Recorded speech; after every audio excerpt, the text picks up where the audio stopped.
안녕하세요. 사연에 빠지다 구독자 여러분. 저는 서울에 살고 있는 30대의 아기 엄마입니다. 저는 피치 못할 사정으로 시댁에서 같이 살고 있는데요. 아기 때문은 아니고 남편 때문에 시댁에 살고 있습니다. 그런데 이번에 남편과 이혼을 하려고 소송을 하고 있는 중입니다. 어떻게 해서 제가 이혼을 결심하게 되었는지 여러분들 궁금하지 않으세요? 제가 남편과 헤어지겠다고 마음을 먹은 이유는 남편 때문만은 아니에요. 남편은 정말 저에게 잘해주던 사람이거든요. 하지만 제 남편은 다 괜찮았는데 제일 큰 문제가 있었는데요. 그건 시어머니에게는 꼼짝도 못하는 그야말로 효자 플러스 마마보이라는 겁니다. 그래서 제 결혼 스토리는 정말 우여곡절도 많았어요. 저를 아는 모든 사람들은 저에게 저런 남자에게 시집가면 고생길이 훤할 것 같다며 제 결혼을 반대했거든요. 하지만 저는 그 반대들이 전부 귀에 들어오지 않았습니다. 그건 남편에게 정말 단단히 콩깍지가 씌어 있었기 때문이었습니다. 제 남편은 정말 평범한 훈남인데요. 제 이상형이었어요. 저는 자상한 사람에게 시집가고 싶다고 어릴 적부터 제 친정엄마나 아빠에게 말하고 다녔었거든요. 그 이유는 말이죠. 제 친정아버지가 좀 무뚝뚝한 사람이었기 때문이에요. 친정아버지는 고향이 경상도인 진짜 사나이셨습니다. 맨날 퇴근하고 집에 와서 하시는 말씀이 밥 먹자, 자자 이 두 가지였다고 하십니다. 제 친정엄마는 그런 아버지에게 좀 학을 떼시기도 했거든요. 그래서 저에게는 자상한 서울 남자 만나라고 조언을 하시기도 했습니다. 야야, 네 아버지처럼 정 없는 남자가 없다. 그러니 너는 그 자상한 서울 남자 만나라. 알았나? 내 저 양반 입에서 한마디 이상 말 나온 걸 본 적이 없다. 니는 그런 남편 만나면 속이 팍 썩어본다. 알았다. 내도 아버지 말 없는 거 아주 잘한다. 나는 진짜 서울 가서 자상하고 귀여운 사람 만날 거다. 이렇게 서울에 올라와 만나게 된 것이 제 남편이었습니다. 저는 대구에서 태어나 대구에서 고등학교까지 나왔습니다. 그리고 대학을 서울로 갔는데요. 제 자랑을 하는 것 같지만 제가 공부를 좀 잘했거든요. 그래서 서울에 있는 대학으로 유학까지 가게 된 거였습니다. 제 가족에 대해 먼저 소개를 드릴게요. 저는 대구의 작은 역의 영무원이었던 아버지와 전업주부 어머니 사이에서 자라났습니다. 여동생 하나랑 늦둥이 남동생 하나가 있어요.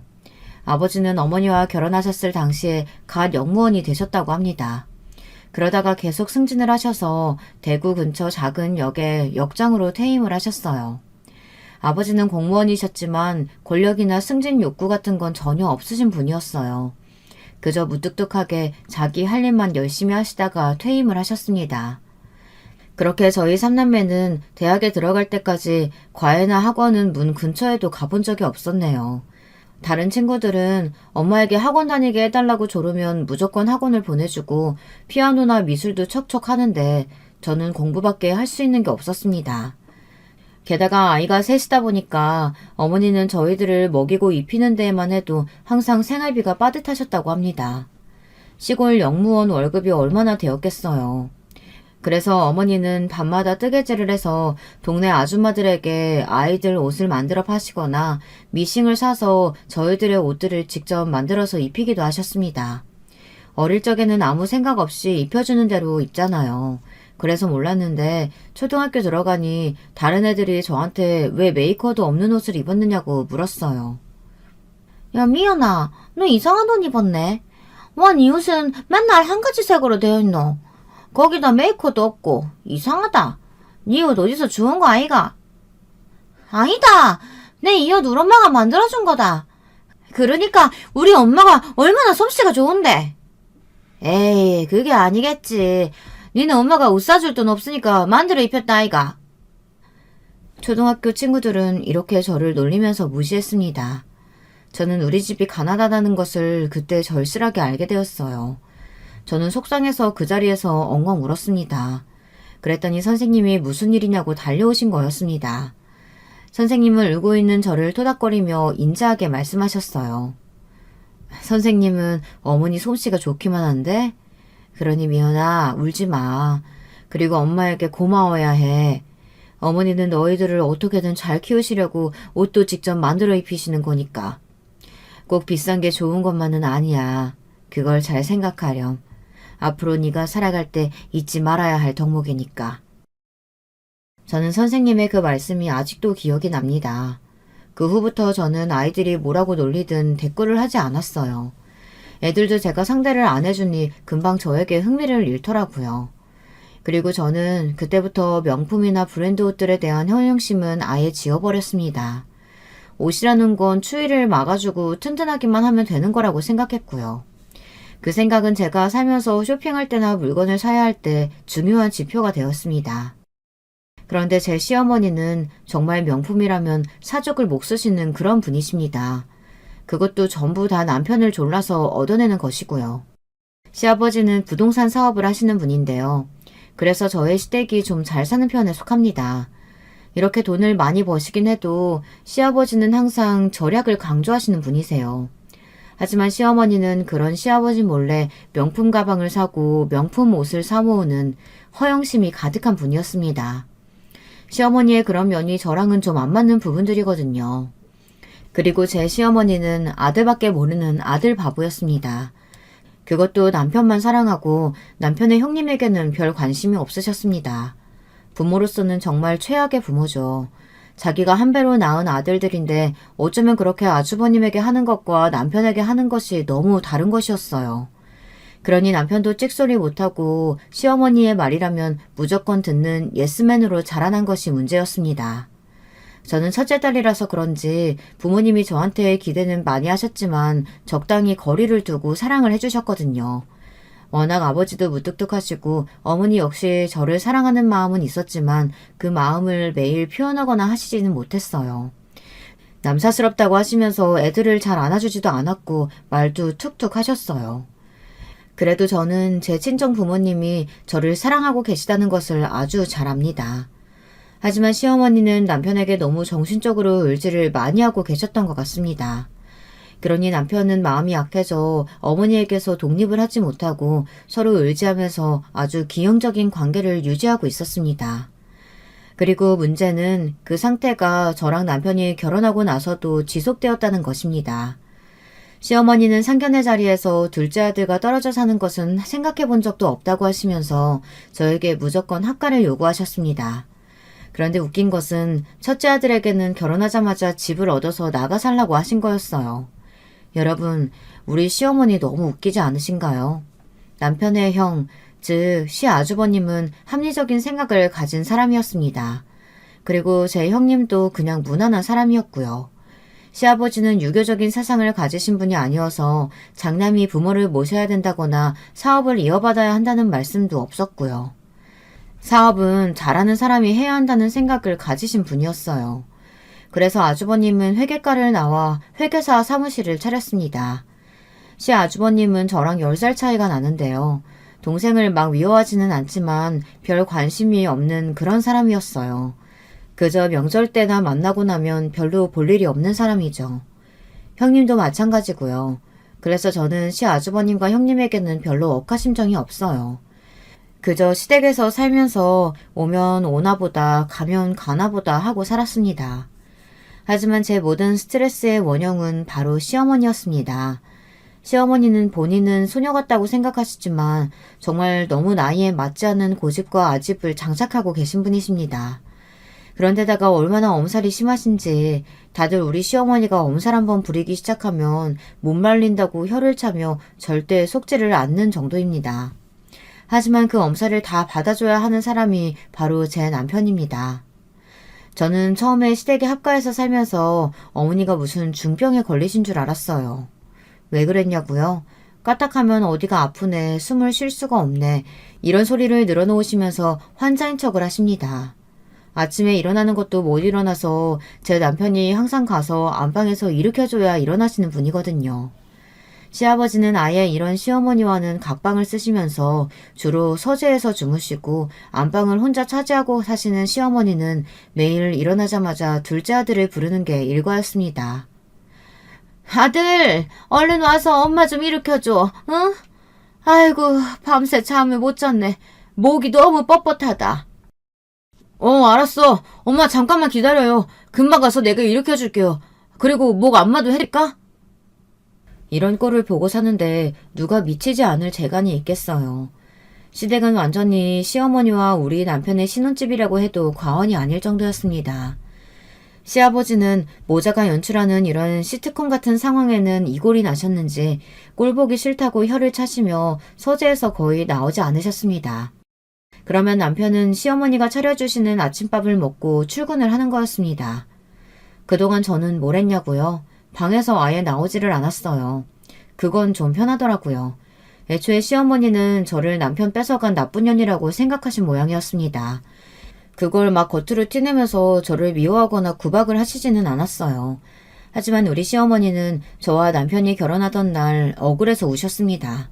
본인 막내 아들이 짠해서가 아니고요. 애써 다 키워놓으니 어디서 나타난지도 모를 제가 뺏어간 것 같으셨나 봐요. 그러니까 아예 100% 본인을 위한 눈물이었던 거죠. 여러분, 결혼식을 하고 나서 2부 순서로 피로연을 시작하잖아요. 그러면 신랑 신부는 흰 드레스를 벗고 한복을 입고 나와 결혼식에 와주신 분들에게 돌아다니며 인사를 하게 되어 있습니다. 그때 남편과 저는 시부모님이 계신 테이블에 제일 먼저 갔습니다. 그런데 아직도 시어머니가 목 놓아 울고 계신 거였어요. 시아버지는 그 옆에서 그런 시어머니를 눈골 시린 얼굴로 바라보고 계셨고요. 아주버님은 또 시작이라는 듯이 혀를 쯧쯧 하더라고요. 아니 엄마 아직도 우시는 거예요? 나 어디 안 간다니까. 엄마가 하도 같이 살자고 해서 같이 사는데도 왜 울어요? 아니 나는 너희들이 이렇게 다 커서 결혼한다고 하니까 우리 막내가 7살 때 결혼 안 하고 엄마랑 살 거라고 그렇게 나랑 손가락 걸고 약속했던 게 생각나서. 그랬던 우리 민수가 어떻게 결혼을 다 하니? 이건 배신이야. 아이고 우리 민수 아까워서 어쩌니? 아니 누가 보면 아들 결혼식이 아니라 장례식 온 줄 알겠어. 제발 그만 좀 하게. 좋은 날 왜 울고 그러나? 당신은 내 입장이 이해가 안 돼? 내가 민수 얘를 어떻게 키웠는데 이렇게 일찍 결혼할 줄 알았어? 그 앞에서 저는 도대체 어떤 반응을 해야 할지 모르겠더라고요. 저는 정말 시어머니가 이렇게 심각한 망상병 환자인 줄 몰랐습니다. 그래도 그때는 제가 합가를 했으니 잘해드려야겠다.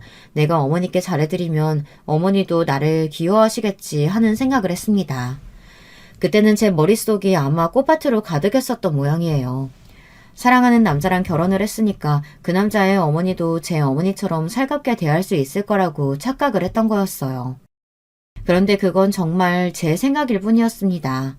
저를 미워하는 사람과 함께 산다는 건 얼마나 저를 깎아먹는 미친 짓이었는지를 몰랐던 거죠. 신혼 초에는 남편에게 불평도 하고 시어머니에 대한 불만도 종종 말했습니다. 하지만 남편은 곤란한 얼굴만 했을 뿐이었어요. 그러면서 저한테 이런 말을 하는 거였습니다. 여보, 어머니 말이야. 나를 미워하시는 거지? 꼭 당신이 나랑 같이 있는 시간대에만 어디가 그렇게 아프신지. 그리고 당신이 출근하면 갑자기 완전 멀쩡해지시는 거 알아? 어머니는 내가 꼴 보기 싫으신가 봐. 내가 아무리 잘해드려도 나를 투명인간처럼 취급하셔. 나 이 집에서 하루에 말 한마디도 안 하고 살 때도 있어. 이럴 바에는 내가 왜 결혼을 했는지 모르겠다고. 나도 알아. 어머니가 억지 잘 부리시고 너무 애 같으신 거. 그런데 어떡해. 어머니인데 그럼 뭐라고 해. 나한테만 의지해서 30년이 넘게 사신 분이야. 그런 어머니를 내가 어떻게 모른 척할 수 있겠어. 남편과 저의 대화는 이렇게 평행선을 달렸고 그 후에는 서로 폐칸이 돌아서서 각자 뒤돌아서 딴 방향을 보고 잤습니다. 그걸 넘어서서 저는 남편의 얼굴조차 보기도 싫었을 때도 있었어요. 저는 헌신짝처럼 버린 채로 시어머니와 웃고 떠드는 것을 보면 정말 저 사람이 내 남편이 맞는지 의심이 될 때도 있었어요. 특히 가족 여행을 가거나 쇼핑몰로 놀러 갔을 때 시어머니는 남편의 팔짱을 단단히 끼고 저는 거들떠보지도 않은 채로 성큼성큼 앞으로 나가셨습니다. 그러면 시아버지와 나머지 식구들은 얼굴이 벌개져서는 일행이 아닌 척 다니기도 했고요. 그런 상황이 되면 시아버지는 저에게 미안한 얼굴로 눈을 찡긋하셨어요. 우리 시어머니는 그만큼 아무도 못 말리는 분이었습니다. 시어머니는 막내 아들만 있으면 세상에 무서울 게 없는 그런 할머니였어요. 할머니지만 본인이 할머니란 소리를 듣는 것은 아주 끔찍히 싫어하시던 분이었죠. 아주버님이 결혼을 해서 저는 쌍둥이인 시조카들이 있었어요. 그런데도 시어머니는 그 애들을 데리고 놀아준다던가 어딜 데리고 가시는 걸 한 번도 본 적이 없습니다. 그렇게 조카 애들은 10살이 지났고요. 시어머니는 시조카들을 아기 때부터 안아주거나 봐준 적이 없다고 신혼 초에 형님이 그러시더라고요. 저기 동서, 내가 할 말이 있는데 말이야. 우리 시어머니한테 많은 걸 바라지 마. 우리 시어머니 말이야. 내가 애들 둘 키울 동안 우리 아들들 한 번도 봐준 적 없는 분이야. 잠깐 봐준 적도 없으시고. 아마 동서 애들한테는 다를지도 모르겠다. 그렇게 죽고 못 사는 도련님의 아이니까 말이야. 어머, 그러셨다고요? 어떻게 그럴 수가 있어요? 아무리 시아주버님이랑 대면대면해도 손주는 이쁜 거 아닌가요? 그런데 시어머니 정말 대단하시다. 알겠어요. 어차피 저도 큰 기대는 안 했어요. 우리 남편만 그렇게 죽자고 싸고 도시는 분인데 어련하겠어요. 형님, 우리끼리 잘 살아요. 그들만의 세상에 있는 그 두 사람은 신경 쓰지 말아요. 오죽하면 제가 이런 말을 다 했겠습니까? 여러분들도 뭔가 짐작하시는 것들이 좀 있으시겠죠. 정말 시어머니는 우리 남편을 무슨 애인처럼 착각하고 자랑하고 싶어하는 그런 망상병 환자였던 것이었습니다. 그런 것 때문에라도 시어머니는 피부과며 에스테틱에 월 100만 원, 각종 운동에 또 몇백만 원, 그리고 명품샵에서는 VVIP 고객일 정도로 돈을 펑펑 물쓰듯 쓰고 다녔던 겁니다. 시아버지가 하도 돈을 많이 쓰는 시어머니에겐 언더리가 나서 카드를 막아놓자 시어머니는 몰래 아들 명의로 된 카드를 가지고 다니며 그렇게 긁어대더라고요. 그러면 아기를 재우느라고 집에 있는 저한테 카드 알림이 막 오는 거였어요. 저는 처음에는 눈을 휘둥그레 뜨고 놀라서 어머니께 전화를 했습니다. 도대체 돈을 얼마나 쓰시는 거냐고 말이에요. 여러분들 같으면 황당하지 않으실까요? 어머니, 오늘 1시간 만에 100만 원이 넘게 카드가 긁혔는데요. 어떻게 되신 거예요? 어머니 혹시 남편 카드 분실하셨어요? 어머, 그게 너한테 갔니? 아니다. 나 여기 백화점인데 오늘 신상 백이 들어와서 하나 지른 거야. 넌 신경 쓰지 마라. 어차피 네가 갚는 거 아니잖니? 우리 아들 돈 잘 버는 거 너도 잘 알잖니? 여러분들, 어떻게 하면 이런 논리를 펼칠 수가 있을까요? 아들이 번 돈을 자기 돈처럼 펑펑 쓰고 다니는 우리 시어머니, 저는 이해가 안 가더라고요. 아무리 아들이라도 결혼을 했으면 경제적인 독립을 해줘야 하는 거 아닌가요? 어떻게 아들 등에 빨대를 꽂고 사실 생각을 하는지. 그리고 시어머니가 진짜 아픈 것도 아니고 사지가 멀쩡하신데 돈도 하나도 안 버시면서 남편과 아들 돈으로 호의호식하고 있다는 게 저는 정말 기가 찼습니다. 저희 시어머니 연세가 몇인지 아세요? 이제 환갑이 조금 넘었습니다. 요즘은 60세면 노인으로 부르지도 않는다면서요. 그런데 몇 년 전에 환갑을 맞으신 우리 시어머니가 뭐라고 하셨는지 아세요? 세상에 남들도 하나도 안 하는 환갑잔치를 벌이고 싶다고 하시더라고요.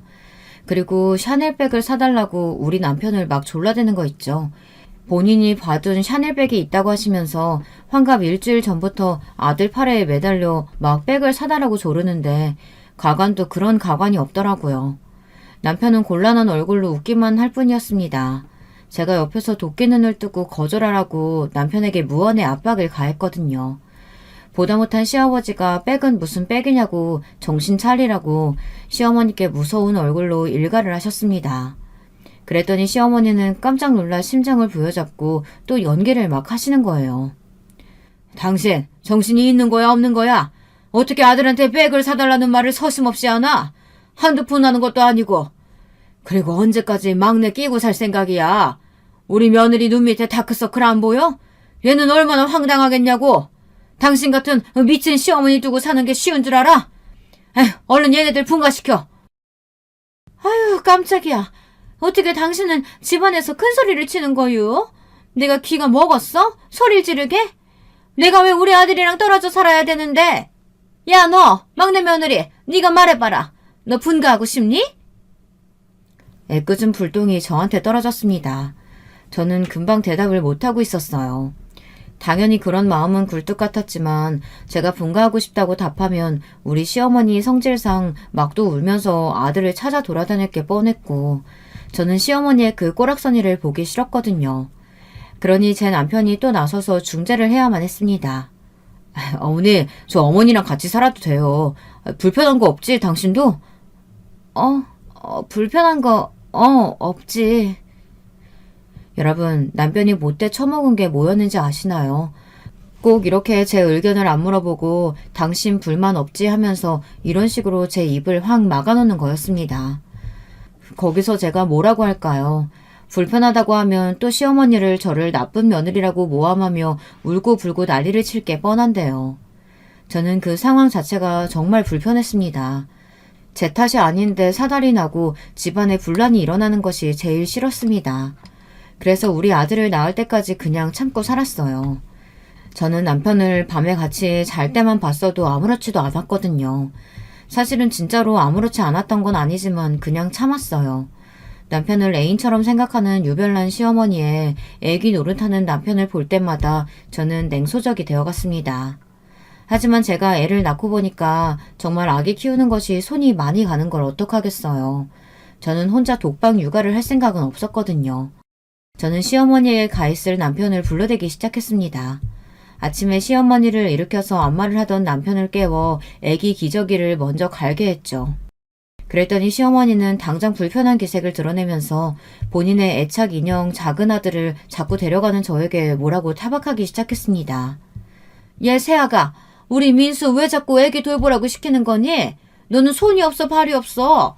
집에서 아무것도 안 하는 주제에 왜 애 기저귀 갈라고 곤히 자는 우리 아들 깨우는 거야? 어머니, 그럼 어떡해요. 저는 밤새 애기 돌보고 젖도 주고 해서 잠을 못 자는데 새벽에 일어나서 남편이 기저귀 한 번이라도 갈아줘야죠. 그래야 애기도 민수 씨가 자기 아빠인 줄 알 거 아니에요.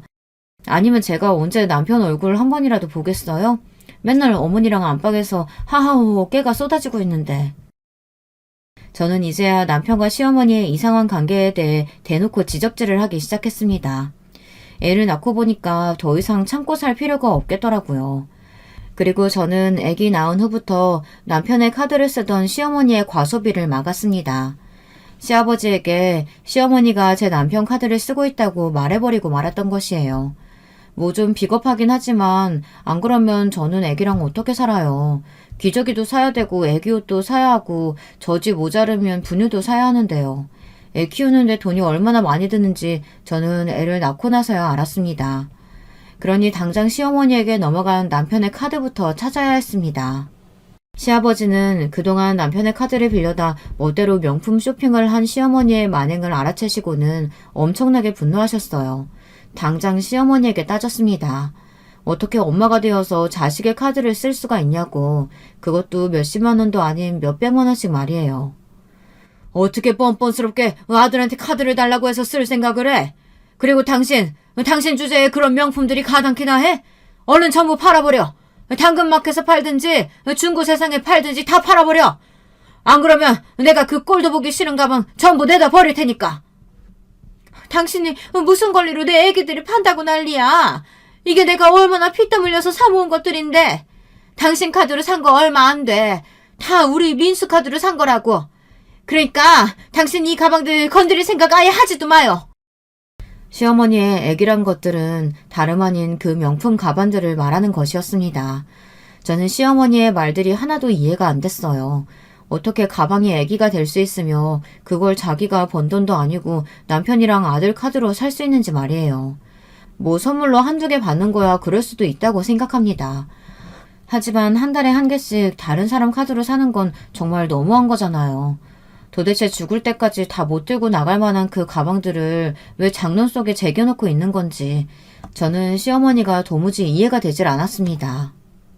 저는 그것도 우울증의 한 종류였다는 걸 아주 나중에서야 알았습니다. 시어머니는 우울증으로 인한 지독한 쇼핑 중독에 걸려 있었던 거였습니다. 그 사실을 알고 나니 시어머니가 한없이 불쌍해 보이더군요. 이 모든 것이 시아버지를 향한 애정 결핍으로 인해서 물질적인 면에 기대서 우리 남편에게 그렇게 뒤틀린 애정을 갈구하고 있었던 것이었으니 말이죠. 하지만 그걸 알게 된 것은 더 나중 일이었습니다. 그때는 도대체 시어머니가 왜 저러는 건지 알지도 못했었고 한심하기가 이를 데가 없었습니다. 저는 그 책임이 남편에게도 있다고 생각해서 제발 정신적으로 독립을 좀 하라고 남편에게 쓴소리를 하기 시작했습니다. 여보, 우리 분가하자. 어머니 말이야, 계속 저렇게 놔두다간 우리가 모시고 살아야 될지도 몰라. 우리도 우리 생활이 있어야 할 거 아니야. 나는 이 상태로는 답답해서 더 못 살겠어. 그래, 당신한테는 미안하게 생각해. 하지만 결혼할 때 합가하기로 해서 서로 합의하고 들어온 거잖아. 나는 도저히 어머니를 버리는 짓은 못해. 양심의 가책이 돼서 말이야. 여보에겐 정말 미안해. 하지만 내가 우리 아기한테 더 잘할게. 당신을 사랑하지 않아서가 아니야. 우리가 지금 나간다고 하면 우리 엄마 정말 뒷목 잡고 쓰러지실 거야.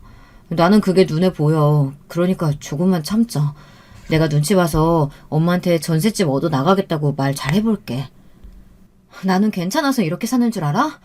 나도 힘들다고. 당신은 나랑 결혼만 했지 어떨 땐 시어머니가 당신 마누라 같아. 알아? 그 관계가 정상적인 거야? 당신이 양심이 있으면 생각을 좀 해봐. 아니 너는 왜 우리 착한 아들을 잡고 난리냐? 너 미쳤니? 우리 아들 데리고 네가 나가기를 어딜 나가? 처음에 결혼할 때 우리 집에서 살기로 했으면 끝까지 그런 줄 알아야지. 이 집에서 나가고 싶으면 며느리 너나 애기 데리고 나가라. 우리 민수는 절대 못 주니까. 제가 남편을 잡으면 어느새 시어머니가 달려와서 아들 편을 들며 저를 미친 여자로 몰아가는 거였습니다. 저는 시어머니가 이렇게 억지를 부리기 시작하면 정말 무서워졌습니다. 막장 드라마에 나오는 못된 시어머니도 이렇게까지는 안 했을 거예요. 이런 일이 정말 비일비재했어요. 모든 분란이 시아버지가 집에 안 계셨을 때 일어나던 일이라서 시아버지는 정말 이 사실을 까맣게 모르고 계셨습니다. 시아버지는 부동산 사업을 하시느라 고객들을 데리고 땅을 보러 다닌다던가 지방 출장을 가는 일이 많으셨어요. 그러다 보니 집안에는 항상 우리 부부와 시어머니만 계시는 날이 많았습니다. 그러니 시아버지가 모든 사실을 알게 되기까지는 시간이 좀 걸린 게 사실이었어요. 이렇게 살다간 제가 화병으로 미쳐버릴 것 같았습니다. 그래서 제가 남편 몰래 장롱에 비상금을 모아두기 시작했어요. 그건 나중에라도 우리가 전셋집을 얻어서 나갈 때를 대비해서 모아두었던 돈이었죠. 남편이 주는 생활비를 아끼고 먹고 싶은 것도 못 사 먹고 제 옷들도 하나도 안 사고 진짜 악착같이 모아둔 돈이었어요. 저는 결혼할 때 해왔던 폐물함의 바닥에 그 돈들을 숨겼습니다. 그렇게 1년 반이 지나 500만 원이라는 저의 피땀 어린 돈이 모였습니다. 그걸 그 다음 주에 은행에 가서 정기 예금에 넣고 이자를 모을 계획을 갖고 있었죠. 저는 그 돈만 보면 먹지 않아도 배가 불렀습니다. 생애 처음으로 거금이 든 통장을 제 이름으로 만들 생각에 꿈에 부풀어 있었거든요. 그런데 제가 장롱에 돈을 넣어둔 것을 아무도 모를 줄 알았는데 그게 아니었습니다. 어느 날 저는 저녁에 그 돈이 잘 있는지 확인하려고 장롱을 뒤졌는데 아무리 뒤져도 그 폐물함이 보이지 않는 거였습니다. 저는 정말 기절할 것처럼 놀랐습니다. 온 집안을 뒤지고 남편에게도 폐물함의 행방을 물었습니다. 당신 혹시 내 장롱 속 뒤졌어? 아니, 왜 그래? 뭐 없어졌어? 이상하다. 내가 해온 나물 폐물상자 당신도 알잖아. 그게 통째로 없어졌어. 누가 가져갔나? 도둑 든 거 아니야? 어떡해. 나 거기 돈 좀 많이 넣어놨는데. 그게 정말이면 얼른 경찰에 신고하자. 어? 정신 차리고 그 폐물함 어떻게 생겼는지 알지? 그때였습니다. 시어머니가 우리 방에 쑥 들어오시더니 이렇게 말씀하시는 게 아니겠어요. 저는 정말 시어머니의 말을 듣고 어이가 없어 머릿속이 빙빙 돌더라고요. 글쎄 여러분들이 제 시어머니가 한 말을 상상이나 하실 수 있을까요? 예선이야, 그 폐물함 내가 쓸 일 있어 가져갔다. 네 시아버지는 돈 한 푼도 안 주고 카드도 뺏어가고 네 남편 카드도 네가 뺏어갔잖니? 그러니까 내가 우리 애기를 살 수가 있어야지. 그래서 네 폐물함 좀 빌렸어. 그 안에 마침 딱 500만 원이 있지 뭐니? 어머님, 그건 어떻게 하셨어요? 그 안에 500만 원 들어있던 거 어머니가 어떻게 아셨냐고요? 혹시 어머니 그 돈 가져가서 그놈의 망을 빽 사신 거예요? 제가 화가 나서 부들부들 떨며 물었더니 시어머니는 미간을 찌푸리면서 아무렇지 않게 대답을 하시는 거였습니다. 저는 그 대답을 듣고 정말 시어머니를 한 대 때리고 싶어졌습니다. 내가 받은 샤넬 신상백이 딱 마침 500만 원이더라. 그거 원래 세일도 안 하는 건데 마침 어제부터 백화점에서 세일을 하더라고. 그래서 내가 네 장롱 속에서 찾아서 이 핸드백 사왔잖니. 어때? 나한테 딱이지? 엄마, 아무리 백이 갖고 싶어도 그럼 나한테 얘기를 하지. 우리 와이프 돈에 손을 대면 어떡해요. 남편은 사직이 된 제 얼굴을 보고 무언가 불길한 기운을 느꼈는지 안절부절 못하면서 양심적으로 그날은 제 시어머니 편을 안 들더라고요. 그래도 그 사람이 무슨 힘이 있겠습니까? 그 마음 약한 사람은 제 돈 500만 원이 없었으면 그 백을 남편 카드로 할부로라도 질러줄 사람이었습니다. 저는 너무 화가 나서 시어머니를 향해 삿대질을 하며 이성을 잃고 고래고래 소리를 질렀습니다. 어머니, 미치신 거 아니에요? 그거 엄연히 제 폐물함인데 어떻게 거기다 손을 대실 수가 있어요? 이건 엄연히 절도라고요, 어머니. 절도! 아니, 절도라니? 내가 내 며느리 비상금 좀 갖다가 썩기로 서니? 누가 뭐라고 한다는 거냐? 갚아주면 될 거 아니야? 네, 참 치사해서. 아니지. 갚긴 내가 왜 갚아? 며칠이면 내 생일인데 그까지 500만 원 내 샤넬백 생일 선물로 준 셈 치면 되지. 뭐라고요? 그게 왜 생일 선물이에요? 갈치지. 제가 왜 어머니 생일에 500만 원짜리 백을 해줘요? 어머니는 제가 시댁에서 들어와서 사는 동안 선물 한번 해준 적이나 있으세요? 제 생일이 언젠지는 아시고요? 다 됐고요. 그 백 당장 물러서 제 돈 갚으세요. 아니면 진짜 어머니 신고당할 줄 아세요. 아이고, 그래, 무섭다, 무서워. 신고는 무슨, 아무 말도 못하는 년이 말만 저러지. 나 백 자랑했으니까 이만 들어간다. 저는 분하고 억울해서 울면서 있는 대로 소리를 질렀습니다. 시어머니는 제가 길길이 날뛰는 모습을 보시고 저한테 미쳤다면서 혀를 차며 안방으로 들어가시려고 했어요. 남편은 똥 마려운 강아지처럼 저와 시어머니 사이에서 어쩔 줄 몰라 하고 있었고요. 저는 방으로 들어가려는 그 미친 시어머니의 손에서 샤넬백을 뺏어들고 가위를 잡았습니다. 그리고 시어머니가 아타는 사이에 그 망할 가방을 갈기갈기 오리고 찢어놨습니다. 그랬더니 시어머니는 눈이 경악으로 커지면서 스르르 주저하는 것이었어요. 누가 보면 진짜 가방에 애기라도 되는 줄 알겠어요. 이 미친년아! 왜 우리 애기 얼마나 비싼 건데 한정판이야! 다시는 수입도 안 되는 거라고! 너 정말 돌아도 단단히 돌았구나! 아이고, 며느리란 년이요. 시어머니 백은 못 사줄 망정 내가 산 걸 이렇게 다 해코지를 해놓다니. 네, 저 어머니 때문에 돌았어요. 지금 화가 나서 미치고 팔짝 뛸 지경이에요. 어떻게 저한테 이래요? 어머니가 지금까지 해준 게 뭐가 있다고 내 돈을 가지고 당당하게 백을 사냐고요. 당신도 마찬가지야. 어떻게 어머니가 나를 이렇게 우습게 볼 때까지 보고만 있어? 당신은 왜 나랑 결혼했어? 이렇게 나를 쓰레기 같은 감정에 내몰려고 결혼한 거야? 왜 아무 말도 못해? 입이 있으면 둘 다 말 좀 해봐! 시어머니는 갑자기 미친 듯이 제 머리채를 잡아당기셨어요. 저는 시어머니의 소나기에 질질 이끌려 이리저리 끌려다니며 아프다고 소리를 질렀습니다. 몇 분 만에 겨우 어머니 소나기에서 빠져나와 정신을 차려보니 어머니는 싹둑 잘려진 가방을 끌어안고 미친 듯이 오열을 하고 있었습니다. 저는 너무나도 화가 치밀어서 그런 미친 시어머니의 뺨을 한 대 쫙 갈겼습니다. 어머니, 정신 차려요. 그거 어머니 애기 아니에요. 그리고 어머니, 이제 절도죄로 고소당할 줄 아세요. 어머니 때문에 저는 민수 씨랑도 이혼할 거니까요. 우리 애는 제가 데리고 가요. 이런 미친 집안에 한시라도 갇혀 있고 싶지 않아요. 그 후에 저는 펑펑 울면서 우리 방으로 들어가서 되는 대로 캐리어에 짐을 싸가지고 우리 아들을 업고 무작정 시댁 집을 나왔습니다. 제 남편은 급하게 저를 따라 나와 제 팔목을 잡았습니다. 그리고 화가 난 저에게 울면서 네가 참으라고, 시어머니가 어른이니 이겨먹으려 들지 말고 그냥 참아라, 이런 개소리를 하는 겁니다. 그래도 어머니 뺨 때린 건 사과해야지. 잘못했다고 빌자. 이자료도 들어가서 어머니께 잘못했다고 하면 내가 500만 원 대출받아서라도 네 통장에 채워줄게. 저는 이런 남편놈의 답답한 소리를 듣자 더 열이 받아버렸어요. 등에 업은 아기는 울고 있고 남편은 시어머니한테 사과하라면서 제 마음을 몰라주고 있잖아요. 저는 정말 그날 실신을 하지 않은 게 용할 지경이었습니다. 저는 답답한 소리를 하는 남편의 뺨도 짝소리나게 갈겨버렸습니다. 그랬더니 차라리 속이 시원하더라고요. 저는 어안이 벙벙한 채로 저를 쳐다보는 남편의 면상에 대고 이렇게 소리를 쳤습니다. 너도 마찬가지야. 네가 시어머니 버릇 다 망쳐놓는 못된 자식이라고. 시어머니가 잘못한 게 있으면 따끔하게 이야기를 해야지. 그걸 네 엄마라고 편들어주고 앉았니? 너랑 네 엄마 둘 다 제정신 아니야. 그러니까 니네 엄마랑 둘이 손잡고 정신병원에나 가봐. 우리 아들 이런 미친 집안에 놔둘 수 없어. 이제 이혼이야. 난 그래도 네가 정상인인 것 같으면 내 편 들어줄 줄 알았어. 그런데 넌 끝까지 시어머니 편이구나. 이제 됐어. 우리는 여기까지인 것 같다. 너 같은 새끼는 그냥 네 엄마랑 둘이 살아야 하는 종자야.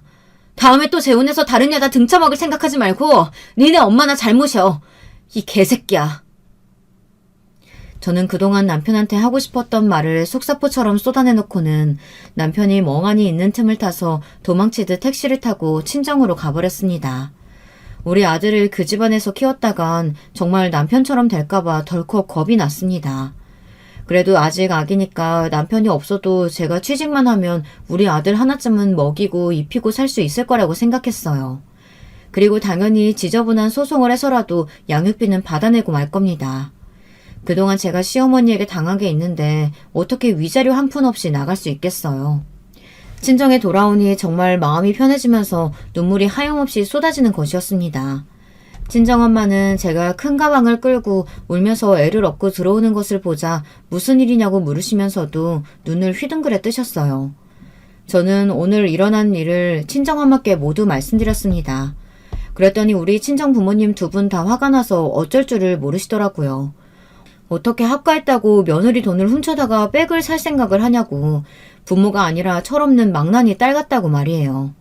아니 친딸이라도 그런 간 큰 짓거리는 못할 거라고 하며 시어머니를 고소해야겠다고 하시더라고요. 저는 드디어 제 편이 생긴 것 같아 더 서럽게 울어버리고 말았습니다.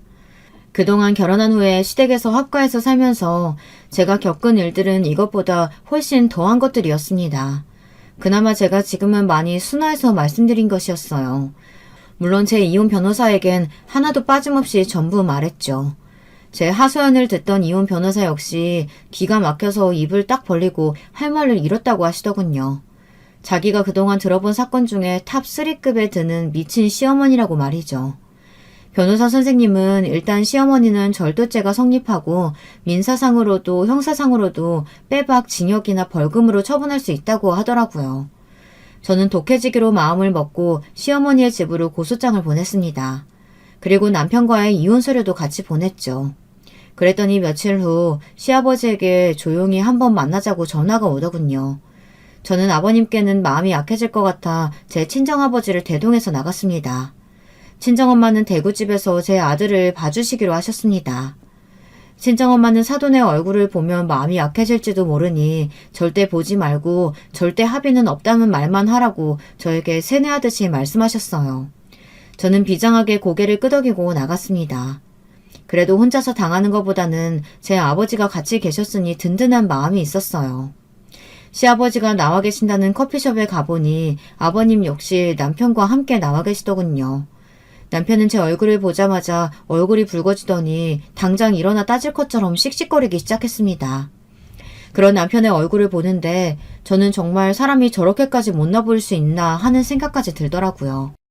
제 이상형이었던 자상한 남편감은 어딜 가고 분노로 얼굴이 일그러진 못생기고 초라한 남자가 하나 있는 거예요. 그 모습을 보니 남편에 대한 아무런 기대도 없어지더군요. 아, 정말 이 사람과 헤어지길 잘했다 이 생각밖에 안 들었습니다. 사돈 나오셨군요. 정말 죄송합니다. 우리 아들놈한테 자세한 이야기 다 들었습니다. 그저 우리 못난 마누라가 다 잘못한 일입니다. 그러니 조금이라도 어떻게 선처가 안 될까요?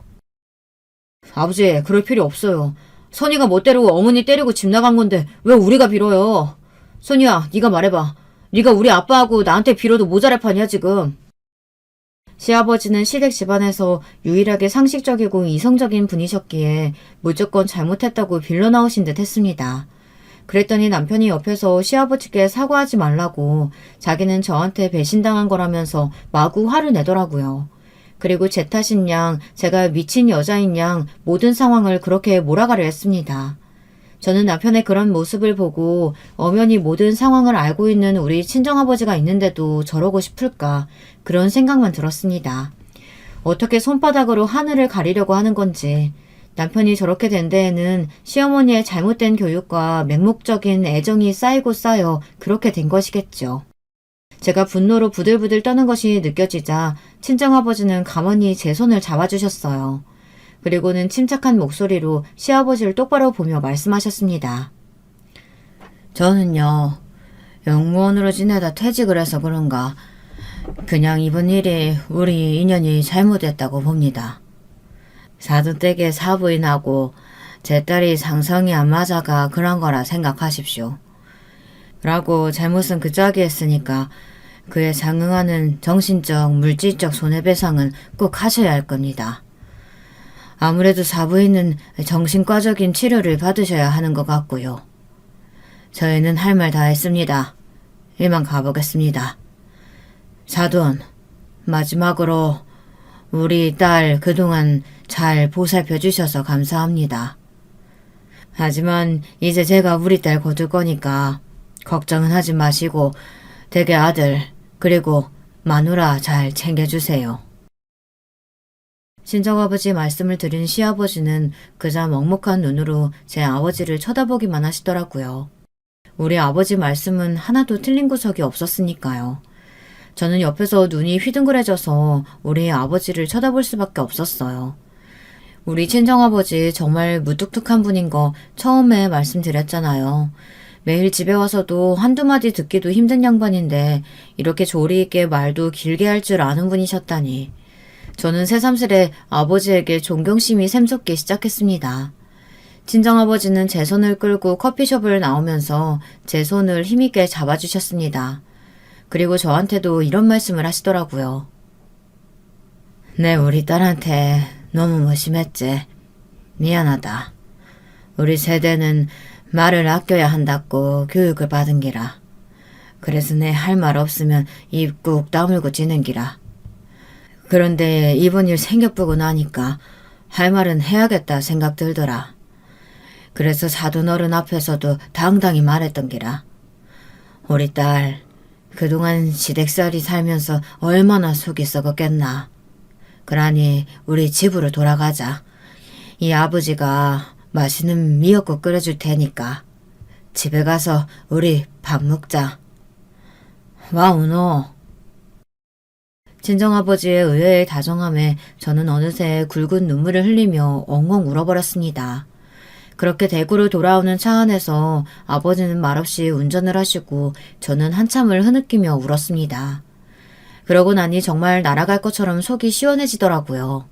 저도 주책이긴 하지만 사람은 울 일이 있을 때 참으면 나중에 속병이 든다는 것을 그때 처음 알았습니다. 이렇게 저의 3년에 걸친 험난한 시댁살이는 남편과의 사이다 이혼으로 끝이 났습니다. 그 후에 시어머니는 어떻게 됐느냐고요? 시아버지는 당장 남편과 시어머니를 떼어놓기 위해서 시어머니를 정신병원에 입원시키셨다고 합니다. 시아버지는 당장 남편과 시어머니를 떼어놓기 위해서 시어머니를 정신병원에 입원시키셨다고 합니다. 그리고 그 시어머니들의 애기들인 명품백들은 몽땅 다 처분해서 저한테 위자료로 다시 주셨다고 했습니다. 그 백들이 다 합해서 2억이 좀 넘는 돈이었는데요. 그 돈을 전부 저한테 주시고 시아버지는 저에게 편지를 보내서 이제는 아무 원망 말고 잘 살았으면 좋겠다고 하시더라고요. 그 시아버지의 편지 역시 저를 눈물나게 했습니다. 사실 제가 시댁살이를 하면서 그나마 의지되었던 사람은 바로 시아버지셨으니까요. 남편과 어머니는 둘이 한통속이 되어서 저를 괴롭히고 억지를 쓰고 가스라이팅을 하기만 했었거든요.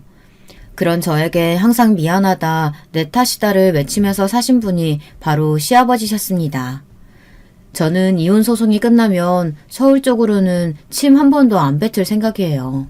하지만 제 시아버지였던 그분께만큼은 고마운 마음을 가지고 있습니다.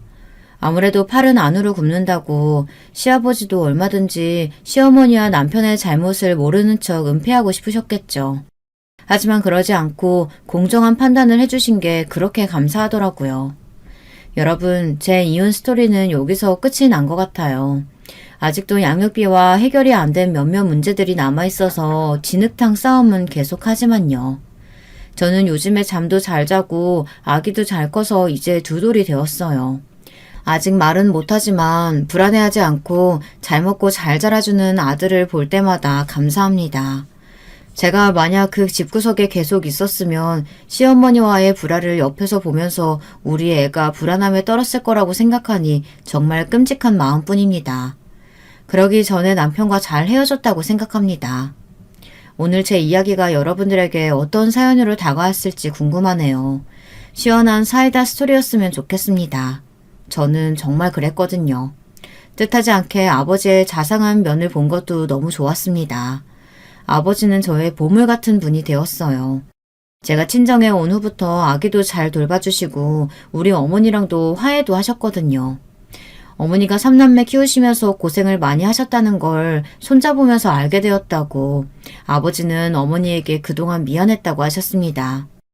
저희 친정아버지가 경상도 남자가 되다 보니 젊었을 적에는 그렇게 육아를 많이 도와주시지를 못했대요. 하지만 요즘은 허리가 아프신 어머니 대신 밥도 잘하시고 주민센터에서 개최하는 요리 아카데미에 다니시면서 국가 반찬 만들기도 이제 거의 달인이 되셨어요. 여러분, 저는 요즘 행복해요. 시댁에서 미친 시어머니와 남편의 환장의 케미만 보다가 우리 아버지 어머니가 티격태격 하시는 걸 보는 것이 훨씬 마음이 편하다고 할까요? 아기가 좀 더 크면 대구 시내로 분가해서 우리 아들과 둘이 살 생각입니다. 재혼은 꿈도 꾸지 않습니다. 우리 엄마는 제가 아직 30대니 적당한 남자가 있으면 다시 시집을 가라고 하시지만 저는 아들만 있으면 된다고 웃고 말아요. 아직은 그러고 싶지도 않고요. 제가 좋아서 결혼했는데도 이렇게 되어서 쫓아왔는데 어떻게 또 누굴 만나 감정 소모를 하겠습니까? 제 사연은 여기까지 하겠습니다. 긴 글 읽어주신 여러분들께 감사드립니다. 감기 조심하시고 평안한 날들 되시길 바랄게요. 여러분, 두 번째 사연 시작하기 전에 좋아요, 구독 꼭 눌러주실 거죠? 그럼 두 번째 사연 바로 시작합니다. 여러분은 혹시 직업에 귀천이 있다고 생각하시나요? 이번 사연은 직업에 귀천이 있다고 믿으시는 분을 시어머니로 두셨다던 여성분께서 보내주셨어요. 바로 만나보실까요? 안녕하세요. 저는 결혼해서 남편과 제법 금슬 좋게 살아가고 있는 중이에요. 원래는 어린 나이에 제가 한 번 결혼을 할 뻔했었는데 상대방한테 사기를 당했었어요. 저한테 이름도 나이도 속였던 사람이었죠.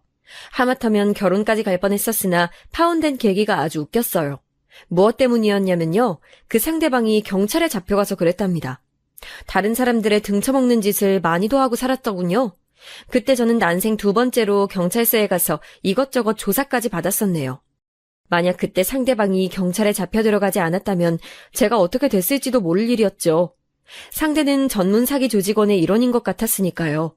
저는 어쩌면 영화에서나 볼 법한 끔찍한 범죄의 피해자로 생을 마감했을지도 몰라요. 그 정도로 그 상대방은 저에게 모든 걸 속였어요. 치밀하게 말이죠. 지금에야 허탈하게 웃으면서 회상하지만 그땐 진짜 머리가 어떻게 되는 줄 알았어요. 1년 이상 만났던 남자였고 결혼까지 약속한 상태였는데 상대방의 모든 게 가짜였다니요? 세상이 저를 상대로 농간을 부린다고 생각이 들었더랬죠. 솔직히 그때의 심정은 콱 죽어버릴까 싶었던 것 같아요. 사회생활 경력도 사람을 만나보고 겪었던 경험도 적었던 저였기에 저 스스로가 너무 나약하고 바보처럼 느껴졌어요. 세상이 무섭더라고요. 사람 만나는 것이 꺼려졌어요. 하지만 삶을 그렇다고 포기하기엔 제 나이 24이라는 젊음이 아까웠네요. 저를 감쪽같이 속였던 그 정신나간 사기꾼한테 대었던 후유증으로 남자를 다시 만나긴 쉽지 않았어요.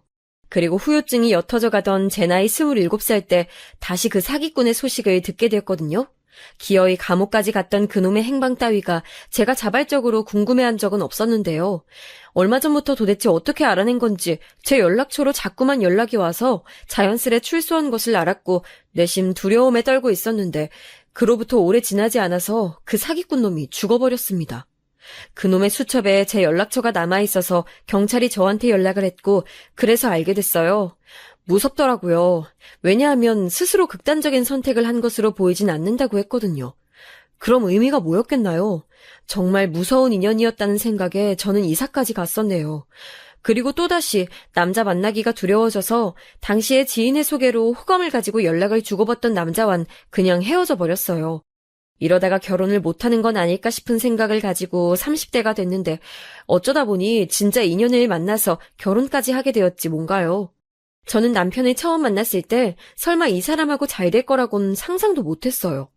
오랜만에 고등학교 동창하고 연락이 닿아서 만났는데 너무 좋더라고요. 그래서 종종 만나다가 이 친구가 한 번은 자기가 다니는 교회에 와보라고 그랬어요. 교회 근처에 맛있는 유명 식당이 있다고 예배 마치고 거기서 밥 준다고 하는 말에 못 이긴 척 가봤죠. 그 식당이 비싼 곳 같아서 제가 교회 참석 한 번과 교환을 한 셈이었네요. 그런데 예배를 마치고 잠깐 모임이 있더라고요. 지난 한 주간 어떻게 지냈는지 교류를 하는 시간이었는데 저는 그냥 꽂아 놓은 보릿자루처럼 친구가 속해 있는 모임에서 그냥 한 자리 차지하고 있었어요. 그런데 제 맞은편에 앉은 남자가 눈에 들어오더라고요. 왜 그랬냐면 표정이 너무 뚱해서 그랬습니다.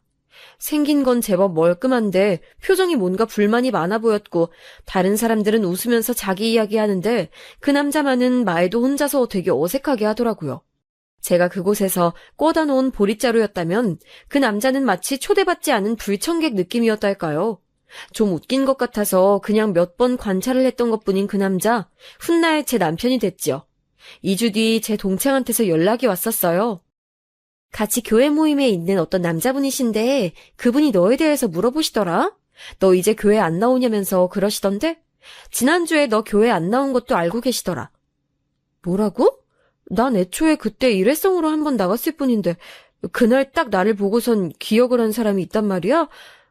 그건 그렇다 치고 나에 대해서 왜 물어본 거래? 나한테 네 연락처 좀 알려달라고 그러시던데 그래서 내가 일단 너 만나는 사람 없다는 건 알려드렸어.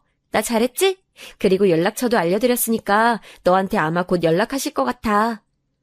아니, 나한테 말 한마디 상의도 없이 독단적으로 그랬단 말이야? 너 왜 그랬어? 너 미친 거야? 아니 도대체 나보고 어떡하라고 덜컥 내가 알지도 못하는 남자한테 나를 연결시켜줘. 제가 놀라서 펄쩍 뛰었죠. 아무 말도 없이 웬 남자한테 제 정보를 넘겼다는 제 동창 친구가 원망스러웠고 너무 화가 났어요. 그런데 참 희한하죠? 그 남자가 누구인지 생김새 묘사조차 듣지 않았건만 저는 누군지 알 것 같았으니까요.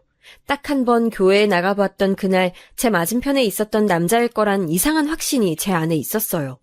그리고 이튿날 모르는 번호로 연락이 와서 받아봤는데 진짜로 그 남자였습니다.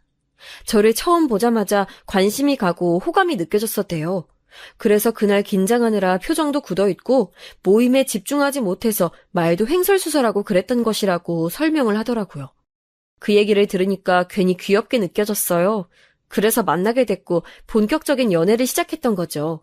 참고로 남편은 집안에서 혼자 교회를 다니고 있다 그랬어요. 대학 다닐 때 친구 따라서 교회를 다니게 됐다가 정착한 경우라고 하더군요. 가족들한테도 전도를 해보려고 했지만 번번이 막혀서 그냥 속 편하게 혼자 다닌다고 했습니다. 남편이 생긴 것만 보면 쉽게 접근하긴 어려운 인상이거든요. 부드럽거나 편한 이미지가 아니에요. 키도 큰 편이고 얼굴도 멀끔하지만 이목구비에서 오는 이미지가 조금 날카롭고 속된 말로는 싸가지가 없을 것 같은 느낌입니다. 말투도 다정하거나 부드러운 것과는 거리가 멀어요. 제가 봐온 어떤 남자보다도 접근이 어렵게 생겼는데 막상 대화를 나눠보면 가장 만만한 상대라서 제가 초반에 엄청 놀랐었네요. 저는 말을 할 때 목소리가 확 트여있는 편이고 애교스러운 말투도 잘 내고 각종 미사여구도 잘 써요. 아무래도 직업상 그럴 수밖에 없으니까요. 자기랑 완전히 상반된 느낌이라서 처음에 딱 끌렸던 거라고 남편이 나중에 말을 하더라고요. 제가 애기들 상대하는 일을 하고 있다고 제 소개를 했을 때 남편은 역시 그랬구나 하는 생각으로 고개를 끄덕였었다군요. 직감이 왔었대요. 왠지 제가 그런 직업을 가지고 있을 거라는 느낌이 있었대요. 남편은 연애 초반기부터 저랑 결혼을 하고 싶어 했어요. 제가 저희 만난 지 100일 됐다고 데이트 때 작은 선물을 준비해서 나갔거든요. 그랬더니 남편이 깜짝 놀라서는 저를 한참 빤히 쳐다봐서 사람 부담스럽게 만들더니만 아무래도 너랑 결혼해야겠다. 내가 다음번에 준비해서 멋진 프로포즈 할게. 기다려줘. 웬 이런 뚱딴지 같은 소리를 하는 거예요. 제가 비록 남편을 짧게 만나봤지만 절대 이런 류의 농담을 할 사람이 아니라는 것쯤은 알 수 있었어요. 그러니 제가 얼마나 당황스러웠겠나요. 만난 지 3개월밖에 안 됐는데 무슨 결혼이요? 제가 극구 사용하겠다면서 고개를 저었더니 남편은 차분하게 자기 주장을 펼치면서 저를 설득하려고 들었어요. 자기는 처음 한눈에 보면 기다 아니다 구분이 딱 오는 스타일의 사람이래요. 그래서 저를 처음 보자마자 사귈 생각을 했고 100일 기념일을 챙기는 저의 면모를 발견한 순간 이 여자랑 결혼해야겠다는 확신이 들었대요. 어차피 결혼할 상대라면 3개월을 만났든 3년을 만났든 똑같은 운명의 상대인 것이라고 하더군요. 남편이 너무 진지하게 확신하면서 말을 하니까 저도 모르게 분위기에 휩쓸려 갔던 것 같아요. 일단 저희 부모님은 오케이 하셨습니다. 제가 하도 연애를 안 해서 내심 걱정이 많으셨다는데 일단 결혼 얘기를 꺼내니까 무척 안심이 됐다고 하셨어요. 남편을 쓱 보시더니 믿음직스럽게 생겼다면서 직업도 안정적인 직장이라 마음에 든다며 단번에 허락을 해주셨죠. 저는 부모님이 반대하시는 결혼이라면 제가 죽고 못 사는 사람이라고 해도 결혼할 생각이 없었거든요. 부모님께 그런 불효를 저지르고 싶지 않아서요.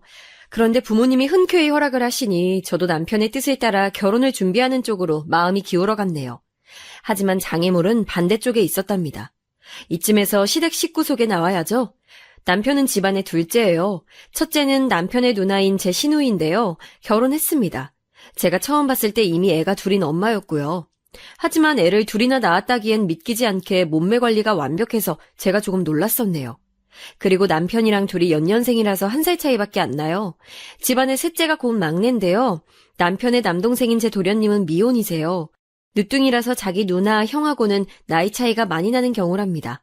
그렇다면 견적 보이시죠? 나이 어린데다가 미혼인 도련님이 저한테 장애물 따위가 되셨겠나요? 그럴 리가 없었죠. 그러나 첫째인 시누이는 자기가 손 윗사람이자 결혼 선배라면서 제 앞에서 얼마나 초장부터 기선제압을 하려고 들었는지 몰라요. 동생한테 얘기 많이 들었어요. 결혼할 거라고 했다면서요. 참나. 저희 집에선 전문대 나온 사람이 들어온다고 할 줄은 살다 보니 이런 날도 오네요. 오래 살고 볼 일 있네요. 정말 놀라운 일이에요. 모든 사람이 다 4년제 대학을 나올 순 없으니까요. 누군가는 전문대도 나와줘야 균형이라는 게 맞지 않을까요? 사람을 전문대 나온 걸로 깔보다니요. 뒤에서야 트집 잡을 수 있지만 사람 면전에 대고 얕잡아 보는 건 정말 예의 없는 짓이잖아요. 그래서 제가 헤헤 웃으면서 잘도 받아쳤더니 시누이가 눈을 부라렸고 저는 커피를 마시는 척 은근히 눈을 내리깔았었네요. 저도 성질 있고 대꾸할 수 있는 입이 있지만 너무 처음부터 드세게 받아치면 나중에 역효과가 나올까봐 어느 정도는 참자는 작전이었답니다.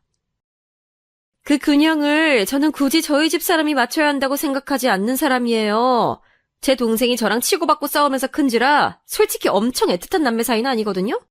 재미 하나 없고 저희 집 막내처럼 애교가 있는 녀석도 아니라서요. 그래도 제 동생이라 당연히 누나로서 아끼고 위하는 마음이 커요. 그렇기 때문에 이 결혼이 무척 아쉬운 거고요. 제 동생, 저희 아버지 돌아가시고 실질적인 가장 노릇하면서 저에게 힘이 돼줬고 저희 막내에겐 아빠 같은 존재가 되어준 녀석이에요. 그만큼 저희 엄마한테도 둘도 없는 효자 아들이고요. 좀 더 잘난 조건의 여자랑 결혼하길 바라왔기 때문에 아쉬울 수밖에 없는 제 입장 충분히 헤아려 주실 거라고 믿어요. 제가 모르긴 몰라도 결혼 앞둔 남자가 자기 가족들한테 헌신적이고 특히나 효자라고 일컬어진다면 그건 상대 여자한테는 공포스러운 설명 아닌가요? 그렇다고 가족을 등한시하는 폐륜화가 났다는 건 결코 아니었지만요. 아무튼 효자라고 강조를 해봤자 별로 득이 될 것도 없건만 애처로운 표정을 지으며 그런 얘기를 늘어놓는 시누이가 이해하기 어려웠어요. 혹시 그런 얘기를 해서 저를 떼놓으려는 작전인가 싶기도 했네요. 시누이가 저 앉혀놓고 집안 옛날 얘기, 남편이 뭐 어떤 짓을 해서 가족들이 감동했던 일화, 자기 결혼할 때 남편이 애써주었던 점들 이런 걸 끝도 없이 늘어났어요. 가만히 듣고 보니까 결론은 이런 것 같았고요. 우리 집에 없어선 안 될 대들보 같은 존재니까 고작 너 같은 여자랑 맺어주기엔 아쉽고 아깝고 뭐 그렇단 얘기였죠. 그래서 제가 마침 다 마신 커피잔을 식탁에다가 탁 내려놓으며 말했습니다. 아니 그래서 지금 저보고 이 결혼 하지 말라고 하시는 건가요? 저한테 내 동생이랑 헤어져라 뭐 이런 말씀 하시고 싶은 거예요? 원하시는 거 있으면 그것만 딱 얘기해 주세요. 제가 전문대를 나와서 그런가 아니면 어린애들 상대로 대화하는 게 너무 익숙해져서 그런가 고상하게 돌려 말하시면 전 똑바로 못 알아들어요. 그러자 신우이가 당황했는지 입이 쩍 벌어져선 저를 멍하게 쳐다봤었죠. 남매라곤 해도 신우이랑 남편은 정말 외모부터 성격까지 다 안 닮았습니다. 남편은 좌회전 우회전도 없는 직진인간이라 신우이처럼 사람을 살살 약올리는 것도 하지 않았으니까요. 그러니까 제가 남편한테 홀라당 말려들어서 결혼하고 싶어진 게 아니겠어요? 저도 점차 남편이 욕심났고 물러서고 싶지 않았습니다. 뭐 이렇게 교양 없고 무식한 티가 잘잘 흐르는 사람이 다 있어? 그래요. 전 그렇다면 원하시는 대로 눈높이에 맞춰서 말씀드릴게요. 아, 내가 나이도 연상이니까 말 놔도 되지? 네 수준 맞춰서 편하게 말 놓을게. 너 내 동생하고 꼭 결혼해야겠니? 지금 이 분위기 보면 모르겠어? 결혼해봤자 네가 편하게 결혼 생활 할 수 있을 것 같아? 편하게 안 하면 뭐? 불편하게 하나요? 어떻게 미래를 예측하고 말씀하시는 거예요? 얘가 진짜 말을 잘 못 알아듣네. 너 내 동생이랑 이대로 진짜 결혼이라도 하면 너 편하게 살 수 없도록 내가 열심히 들러붙어주겠다는 뜻이잖아. 이것도 못 알아듣냐? 아, 짜증나. 내 동생 녀석은 직업도 탄탄하면서 왜 이딴 여자한테 코 같겠냐고. 글쎄요. 그건 저도 잘 모르겠어서 아직 미스터리로 남아있어요. 제가 동생분하고 꼭 결혼해서 그 이유를 밝혀내드리든지 할게요. 아, 시간이 너무 지체된 것 같아서 그럼 전 이만? 제가 과장스럽게 예의 차리고 일어났더니 신우이가 열받아서 거의 꾀꼬닥하려고 했었죠. 저는 그걸 못 본 척하고 자리를 떴었답니다. 신우이가 남편하고 정말 외모가 안 닮았거든요. 눈, 코, 입이 다 달라요. 그런데 사람에게서 풍기는 그 묘한 이미지는 닮았어요. 이게 뭐냐면 인상이 좀 다가가기 힘든 느낌이에요. 신우이는 남편보다 한술 더 떠서 진짜 싸가지 밥 말아먹게 생겼습니다. 남편은 껍데기만 그렇고 속은 만만한 느낌이라면 신우이는 껍데기랑 속이 무라일체인 경우였죠. 아무튼 신우이는 자기가 워낙 강력한 캐릭터니까 생긴 인상도 흐릿하고 말투도 제잘제잘거리는 저 따위는 한입거리도 안 되는 사냥감이라 생각했었을 거예요. 하지만 그건 오판이었죠. 저를 이겨먹으려면 신우이 정도의 내공으론 불가능했으니까요. 신우이가 저 때문에 열받아서 미치려고 하자 시댁의 최종 보스가 등장했어요. 당연히 두말할 것도 없이 그분은 시어머니셨지요. 발톱 어쩌고 수술을 받으시느라 잠시 부재 중이셨던 시어머니께서 돌아오셨고 본격적으로 감히 내 큰아들을 채가려는 자격미달의 여자인 저를 처치하려고 드셨습니다. 그 낌새를 눈치챈 저는 남편에게 미션을 내렸어요. 자기야, 어머님 이기고 와. 나랑 언제든지 결혼해도 좋다는 어머님의 시원한 허락을 받아온다면 그럼 내가 결혼해줄게. 그런데 지지부진한 결과물을 들고 온다면 난 이 결혼 안 해. 교회도 같이 안 다녀줄 거야. 결과는 어떻게 됐을까요? 네, 당연하지만 남편이 미션을 성공하고 승전보를 저에게 들고 왔으니 결혼까지 했던 거죠. 신우이란 인물이 어떻게 나왔겠어요? 보고 자란 게 있으니까 그렇게 컸겠죠? 바로 자기 엄마요. 역시나 시어머니께서는 만만치 않은 분이셨답니다. 제 배경을 비롯한 제 모든 조건이 마음에 안 든다고 하셨어요. 돌아가신 시어버지까지 들먹이시면서 그 양반이 살아있었으면 이 결혼에 회의적인 반응을 보였을 게 분명하다는 등 저를 앞에 앉혀놓고 괜히 그런 소리나 하시더라고요. 그래서 제가 또 헤헤 웃으면서 눈치 없는 척 말씀드렸죠. 아, 근데 이미 돌아가셨잖아요. 자리에 없으신 분의 뜻을 궁금해하시는 건 의미 없지 않을까요? 남은 사람들끼리 잘 살면 될 것 같아요. 그렇지 않으세요? 그러자 시어머니께서 화를 참으시느라 콧구멍을 벌렁벌렁거리시는 게 다 보이더라고요. 애써 못 본 척하면서 고개를 돌렸었네요. 솔직히 시댁의 실세들이 반대한다는데 어느 여자가 그 결혼을 기꺼워하겠나요? 그럼에도 제가 결혼을 하고 싶었던 건 정말 솔직히 말해서 냉정하게 제 조건으로 다시는 남편 같은 남자를 만나기란 어려울 것 같았어요. 특히나 결혼 상대라면 더더욱이요. 또 신우이가 괘씸하기도 했거든요. 왜냐하면 신우이의 남편인 제 시매부 되시는 분께서는 벌이가 그저 그런 분이셨더라고요. 게다가 신우이는 자기 시댁을 좀 챙기면서 살아야 하는 처지 같았고요. 그래서 신우이는 남편이 자기 애들한테 용돈 잘 찔러주고 이것저것 많이 챙겨주길 원하는 사람이었어요. 남편한테 빨대 꽂았던 것이죠. 그리고 이 빨대 크기를 애들 커가는 것에 맞춰서 늘려갈 요량이었는데 제가 등장한 겁니다.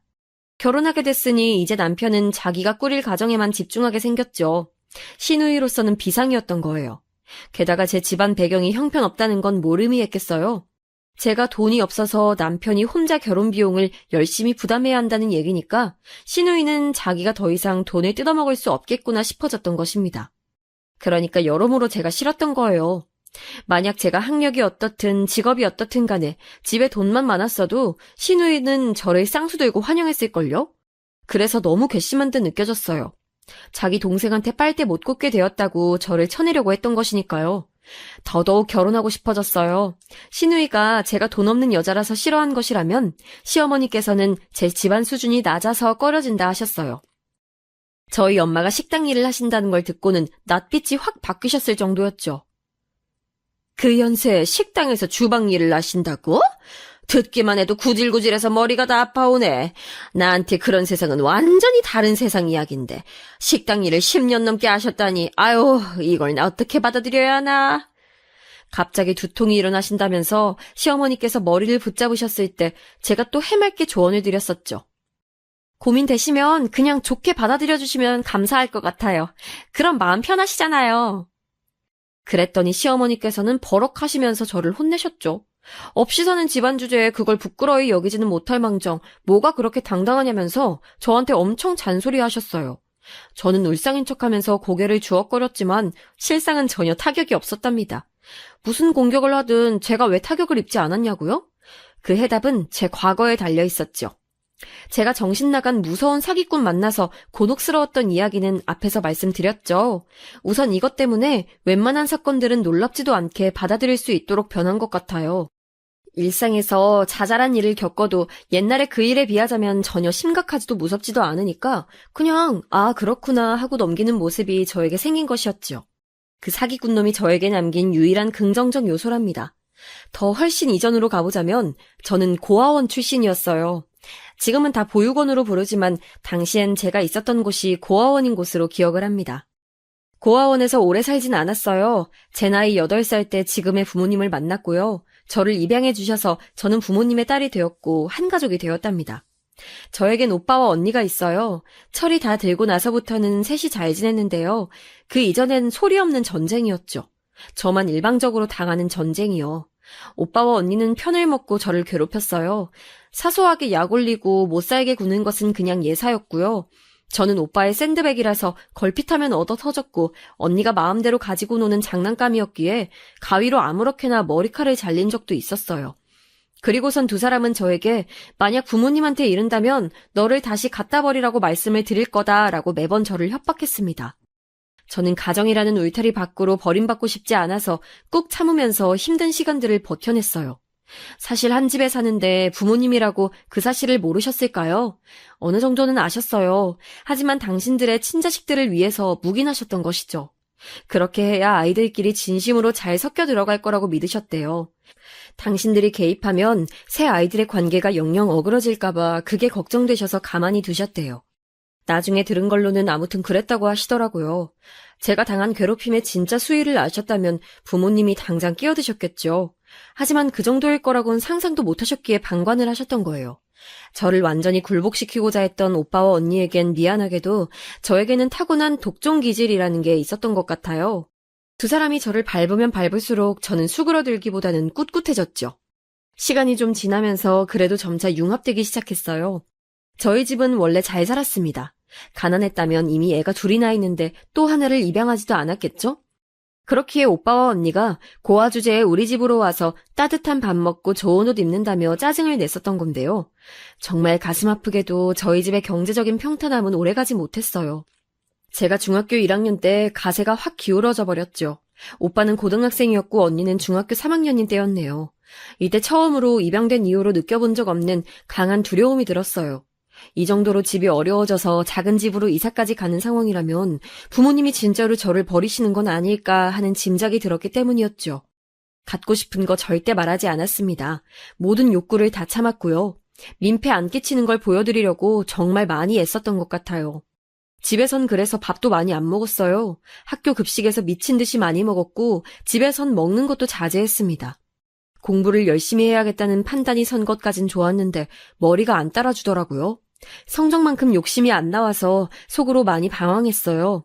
그런데 생각지도 못하게 이런 어려운 시기를 거치면서 부모님과 가까워졌어요. 힘든 시간을 버티면서 애틋함이 솟아났었나 봐요. 부모님이 저를 버리시지 않을 거라는 확신이 그때가 되어서야 비로소 생겼답니다.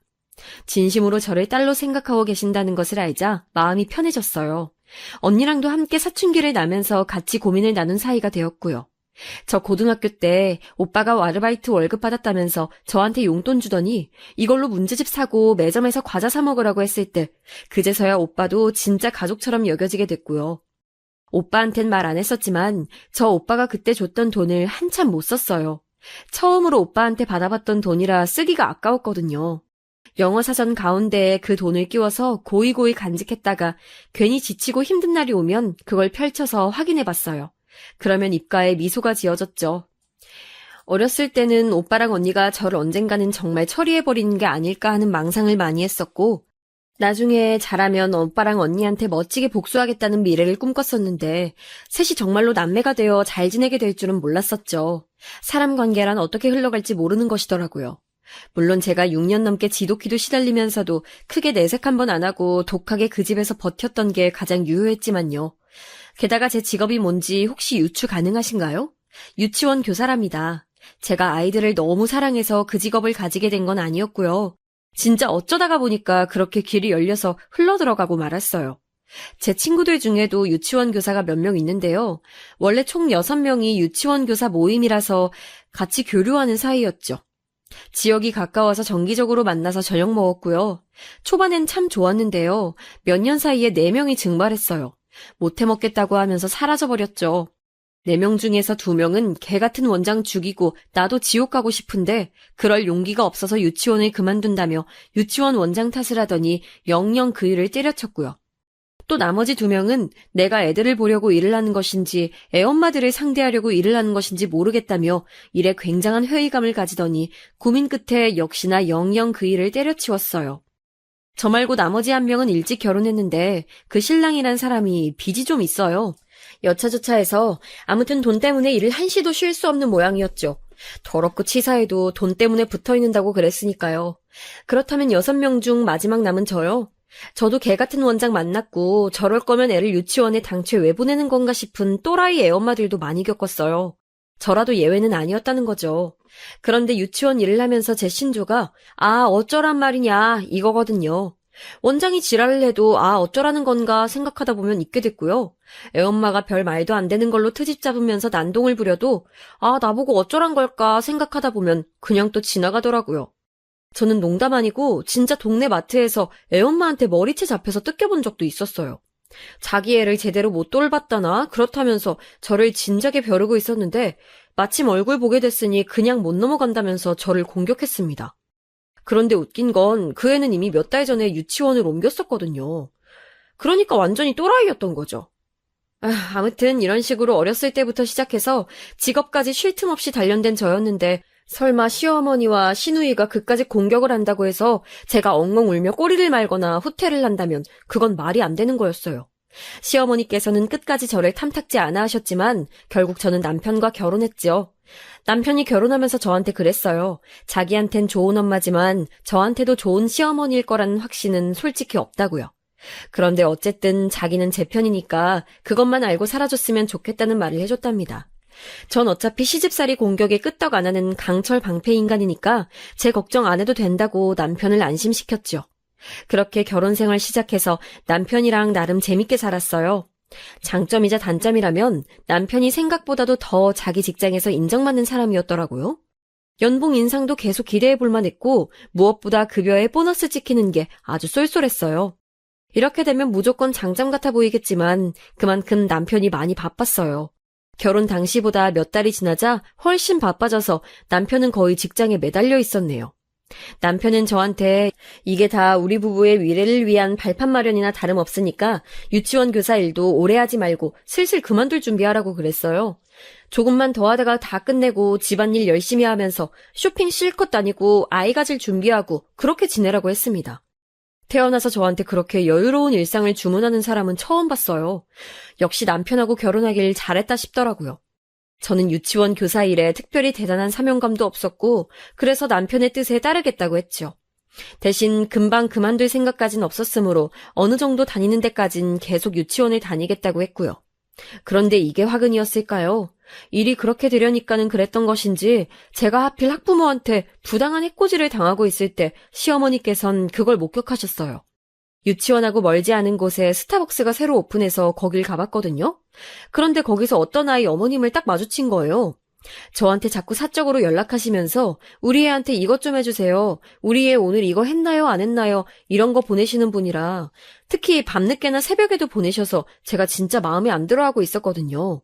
그래서 하필이면 그날 이틀 전에 그 어머님한테 글쎄요 라는 답장을 보냈었어요.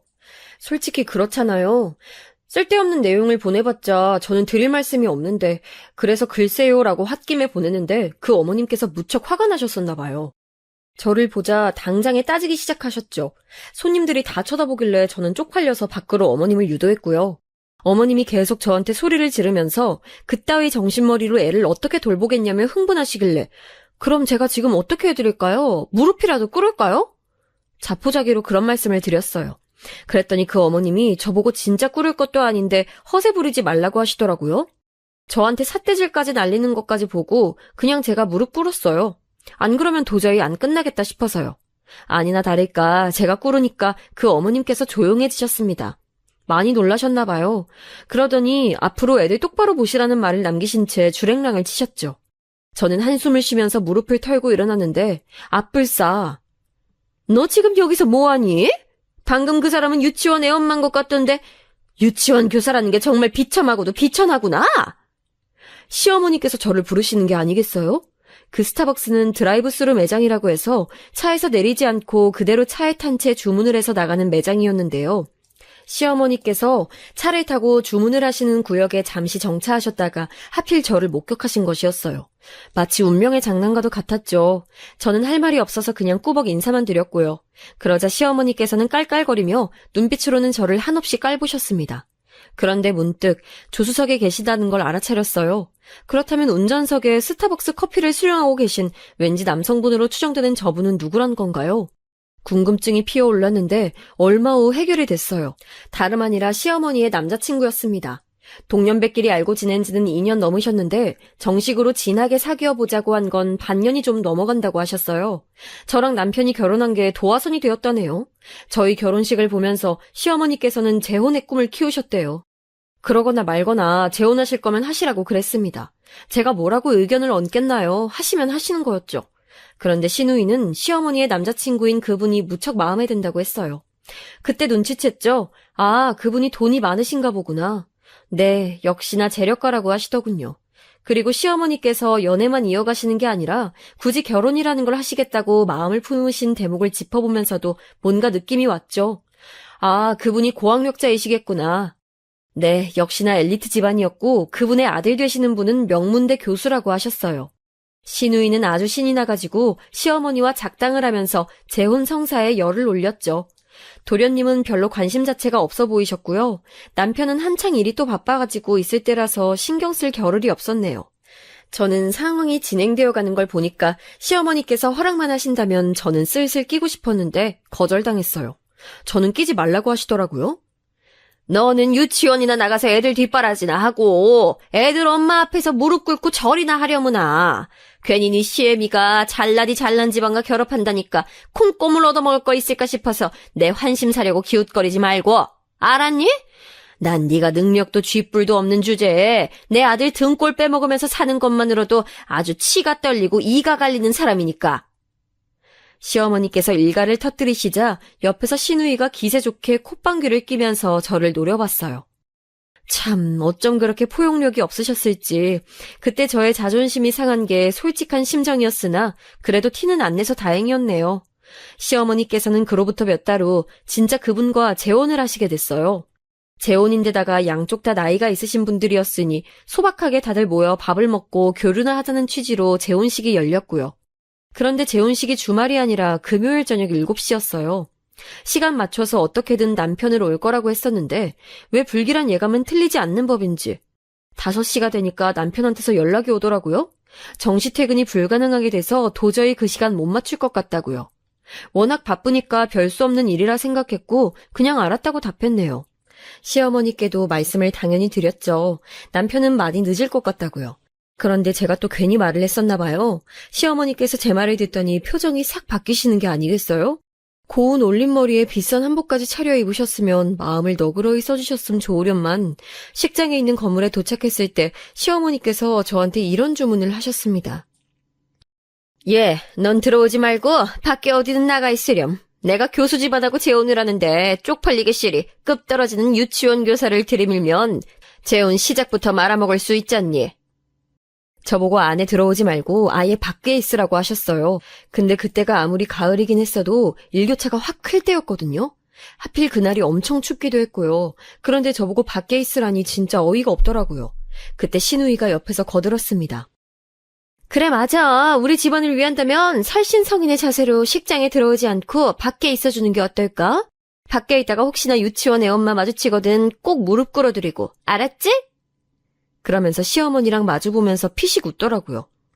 다 큰 어른들이 왜 사람한테 그런 모멸감을 안기면서 자기들끼리 키득키득거리는지 정말 황당해서 대꾸할 의지조차 잃어버렸어요. 재혼식 더럽고 치사해서 안 볼 작정이었습니다. 시간이 다 되어가자 모두들 하나둘씩 식장 안으로 들어가기 시작했고요. 문 앞 근처에서 서성거리며 잡담하는 하객들도 있었는데 제 귀에 문득 어느 동네 이야기가 들려오는 거예요. 제가 솔깃해서 순간 저도 모르게 혹시 그 동네가 고향이신가요? 저랑 고향이 같으시네요. 이렇게 외치고 말았어요. 그러자 담소를 놔두고 계셨던 두 분이 저를 대화에 끼워주셨어요.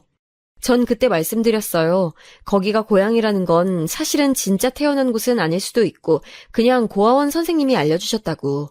정작 저는 기억이 없는데 고아원에 들어온 지 얼마 안 됐을 때 선생님한테 제가 같이 있던 사람의 손을 놓쳤던 동네의 이름을 불쑥 말했었대요.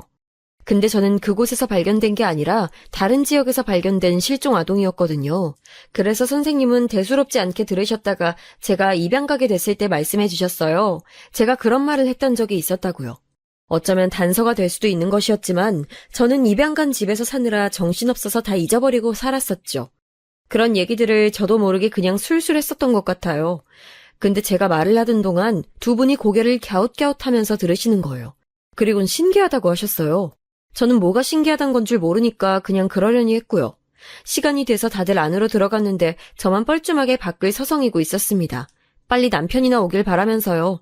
남편한테 시어머니와 시누이의 만행을 고발할 생각을 하면서 추위와 씨름하고 있을 때였어요. 갑자기 누가 다급하게 달리는 발소리가 들리는 거예요. 방향을 보니까 식장 안에서 나온 것 같은데 멀끔하게 차려입으신 분은 제가 알기론 시어머니와 재혼하시는 분의 자제분이셨어요. 대학 교수라는 분이요. 그런데 그 교수분이 저랑 눈이 마주치자 놀란 표정으로 아예 제 쪽으로 오시더라고요. 더 놀라운 건 교수분의 뒤로 몇 명 사람이 더 보였다는 거예요. 상대 측 하객들이었는데 이게 뭔 일인가 싶어서 저는 의아했거든요. 그런데 교수분이 저한테 다가오더니 저기 갑작스레 죄송하지만 제가 뒷목 좀 확인할 수 있겠습니까? 떨리는 목소리로 이런 황당한 요구를 하셨어요. 제가 냉큼 뒤돌아서 목을 보여드릴 리가 만무했죠. 머뭇거리는 저를 보시더니 교수분께서는 간절하게 말씀하셨어요. 혹시 점이 있는지 보고 싶어서 그런다고요. 그래서 제가 말씀드렸죠. 제가 뒷목에 점 3개가 나란히 있긴 한데요. 설마 이게 궁금하신 건 아니겠죠? 이럴 수가! 잃어버렸던 정수기를 내가 여기서 찾았구나! 교수분이 외치시는 것에 제가 화들짝 놀라고 말았어요. 갑자기 버럭 외치시더니 다리에 힘이 풀리셨는지 주저앉기까지 하셨어요. 뒤따라오셨던 분들도 전부 놀란 눈으로 저를 보셨고요. 진짜로 점이 3개 있냐는 질문들이 날아들길래 저는 영문은 모르지만 왠지 제가 고아인 것과 관련이 있을지도 모른다는 직감으로 제 뒷목을 보여드렸어요. 왕점 3개가 같이 있어서 제 콤플렉스인데 빼기 귀찮아서 그냥 살았거든요. 근데 이게 그렇게 사람들을 울릴 줄은 몰랐네요. 교수분께서는 우시면서도 저에게 실종 당시 이야기, 고아원 이야기, 입양 이야기 등을 다 물어보셨어요. 저는 얼떨결에 답변을 드렸죠. 이윽고 시어머니와 재혼하시는 분도 모습을 드러내셨어요. 현장을 보시곤 감을 잡으신 모양이었죠. 정숙이? 그럼 이분이 우리 아들이 옛날에 잃어버리고 평생 죄책감에 한이 맺혀 살아온 그 정숙이란 말인가? 그분이 놀라서 그렇게 말씀하시는데 그 뒤로 보이는 시어머니의 표정엔 경악만이 담겨있는 게 보이더군요. 상황이 진정된 후에 저는 이야기를 들어볼 수 있었어요. 제 친부모님은 무척 가난했다고 하시더군요. 돈을 벌러 타지로 가시려고 저를 동네에서 가장 잘 살았던 집에 맡기셨대요. 저희 집 사정을 딱하게 여긴 그 부잣집에서 한동안 아이를 봐주겠다는 선행을 베푼 것이었죠. 저는 그 집에서 계절이 3번 바뀔 동안 잘 지냈다고 해요. 그러다가 늦여름에 온 가족이 함께 다른 지역으로 피서를 떠났고 그 부잣집의 아들은 저에게 예쁜 풍경들을 보여주고 싶어서 제 손을 잡고 단둘이 멀리까지 가봤다고 해요. 그랬다가 저를 놓쳤습니다. 저는 아마 다른 어른들의 손에 이끌려서 그 장소를 떠났었을 거예요. 미아인 줄 알고 저를 도우려는 손길이었겠으나 그것으로 인해 부잣집 사람들은 저를 잃어버렸던 것이죠. 사방팔방으로 저를 찾았대요. 하지만 소식은 없었고 가을이 끝날 무렵 제 친부모님이 저를 찾으러 부잣집에 방문하셨다가 제 실종 소식을 접하셨죠. 저를 찾으러 다니시다가 이듬해 친아버지께선 교통사고로 돌아가셨고요. 친어머니께선 4년 후에 병을 얻어서 갑자기 세상을 뜨셨대요. 마지막까지 저를 보고 싶어 하셨대요. 저를 맡아주었던 그 부잣집이 바로 시어머니의 재혼상대 집안이었고 그 집안의 명문대 교수님이 바로 옛날에 제 손을 놓치고 저를 잃어버리신 뒤 죄책감으로 내내 힘들어하셨던 분이셨습니다. 식장 앞에서 저와 대화를 나눴던 두 분은 그 집안의 친척분들이셨는데 당연히 옛 실종 사건을 알고 계셨기 때문에 제 얘기를 듣는 동안 왜 조건이 맞아떨어지는 것 같지라는 생각을 품으셨대요. 그래서 식장 안에서 교수분께 슬쩍 제 이야기를 전했던 것이죠. 결과는 제가 그토록 그 집안 사람들이 찾아 헤맸던 정수기가 맞는 것으로 드러났고요.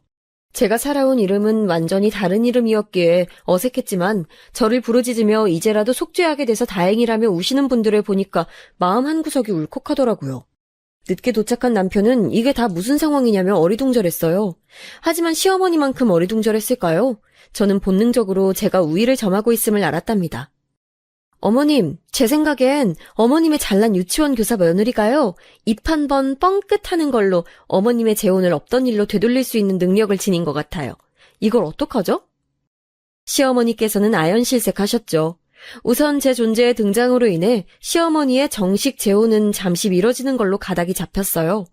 법적으로 부부가 되는 건 멀고도 멀었단 얘기였죠. 저는 이미 그 집안의 수양딸로 등극을 해버렸고요.